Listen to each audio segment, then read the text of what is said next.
கட்சி எக்ஸாம் வந்து ரத்து செய்யப்பட்டிருக்கு. இந்த திமுக கூட்டணி கட்சியோ இல்ல மதுரை எம்பி சு வெங்கடேசனோ எதுவுமே கருத்து கூறலையே சார். அதை நீங்க அவங்கள்ட்ட கேளுங்க.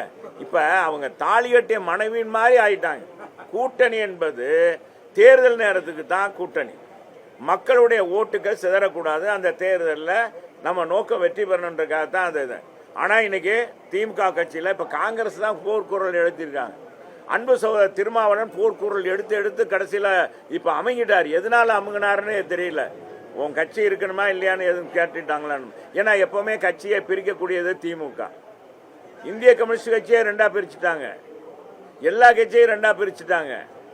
ஆனால் அது மாதிரி நம்ம கட்சியும் பிரிச்சுருவாங்களோன்னு திருமாவளவன் சகோதரர் திருமாவளவன் இன்னைக்கு பேசாமல் இருக்கார். நான் நேற்று கூட ஒரு புள்ளி விவரம் சொன்னேன்.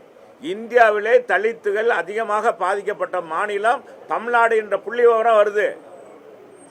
அது பெண்கள் அதிகமாக பாதிக்கப்பட்டாங்க, இளம் பெண்கள் பாதிக்கப்பட்டிருக்காங்க, பாலியல் வன்கொடுமைக்கு ஆளாயிருக்காங்க.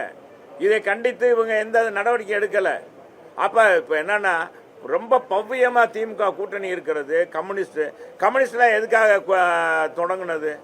கம்யூனிஸ்ட் ஏழை எளிய மக்களுக்கு போர்க்குரல் கொடுக்கறதுக்கு தான்.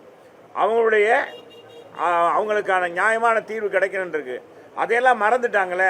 கூட்டணி எல்லாம் மாவு வருது, எல்லாம் இது வருது, சீட்டு வருது, வாங்கிட்டு போகணும்னு நினைக்கிறாங்க. தேர்தல் காலத்துல திமுக தான் ஹீரோன்ற மாதிரி தமிழக முதல்வர் சொல்றாரு, உண்மைதானா? அவர் ஹீரோவா, அவர் வேற அந்த ஜீரோ அதெல்லாம் சொல்லக்கூடாது. அவர் முதலமைச்சர். அவர் என்னன்றத நான் தான் சொல்லிட்டேன். திமுக எதிர்கட்சியாக கூட வர்றதுக்கு இன்னைக்கு முடியாது.